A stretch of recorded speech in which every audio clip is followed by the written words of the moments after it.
இன்றைக்கி ஒரு சூப்பரான வீடியோ பார்க்க போகிறோம். அது பார்த்திங்கன்னா ஒரு டார்ச் லைட்டு தான். ஸோ நிப்போன்னு சொல்லி பிராண்டு போட்டிருக்கு. பட் எக்ஸாக்டாக அது நிப்போவாக இருக்குன்னு எனக்கு தோணலைங்க. ஆனால் மோஸ்ட்டாக நிப்போவோட பிராண்டு தான் இதே மாடலில் தான் வரும். ஓகே, நம்ம இது எப்படி ஃபங்க்ஷன் ஆகுதுன்றதை பொறுத்து தான் வந்து ஆக்சுவலாகவே இது நிப்போ பிராண்டு தானான்றது தெரியும். ஒரு ரீசார்ஜபிள் டார்ச் லைட்டு. ஸோ இதுலேயே வந்து இன்பில்ட் பேட்ரி இருக்கும். சிம்பிளானத மெத்தடில் தான் கொடுத்துருக்காங்க. சும்மானா இப்படி தாங்க இருக்குது. இந்த சைடு ஒரு பேட்ரி, இந்த சைடு பார்த்தீங்கன்னா ஒரு சின்ன கண்ட்ரோலர் போர்டு, ஒரு எல்இடி லைட்டு. ஸோ அந்த கண்ட்ரோலர் போர்ட்லேயே ஒரு சுவிட்ச் கொடுத்துருக்காங்க. ஸோ இவ்வளோ தாங்க இதில் கொடுத்துருக்காங்க. ஸோ மோஸ்ட்டாக இந்த நான் சொல்லியிருந்தாலும் ஆல்ரெடி இந்த பேட்டரியில் தான் என்னோடய டவுட் இந்த பேட்டரியில் தான் இருக்குது.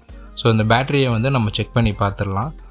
பேட்ரி ஃபுல்லாகவே டெட்டுங்க, சுத்தமாக சார்ஜே இல்லை இது. ஸோ அப்போது ஆப்வியஸாக நம்ம இனிஷியலில் சொன்ன மாதிரி தான் பேட்ரி டெட் ஆயிடுச்சு. இப்போ பார்த்திங்கன்னா லைட்டை தனியாக கட்டி எடுத்தாச்சு.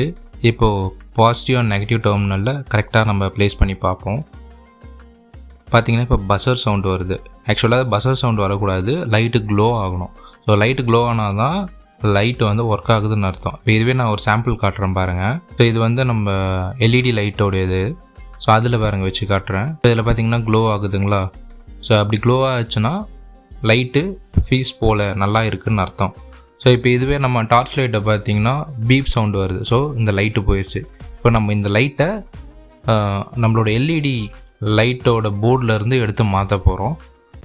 இப்போ பார்த்திங்கன்னா இந்த ரிஃப்ளெக்டர் கப்பில் வச்சோடனே பிரைட்னஸ் செம்மையாக இருக்குங்க, வேறு லெவலில் பிரைட்னஸாக இருக்குது. ஸோ ஆனால் இங்கே பாருங்களேன், நான் லென்ஸில் அடிக்கிறேன் எவ்வளோ பிரைட்டாக இருக்குது பாருங்கள். இந்த பாருங்கள், கரெக்டாக அந்த சர்க்கிள் நல்லாவே வருது, சென்டர் பாயிண்ட்டுமே நல்லா பிரைட்டாகவே இருக்குது. ஸோ இப்போ ஆல்மோஸ்ட் இது ரெடி ஆயிடுச்சு. இந்த ப்ராடக்ட்டில் இருந்த இஷ்யூவை எப்படி ஃபிக்ஸ் பண்ணுன்றதை ஃபுல் வீடியோ பார்த்து தெரிஞ்சுங்க. அதுக்கான லிங்க்கு நம்ம சேனல் நேம் கீழே இருக்குது. கண்டிப்பாக கிளிக் பண்ணி செக் பண்ணி பாருங்கள். தேங்க்ஸ் ஃபார் வாட்சிங்.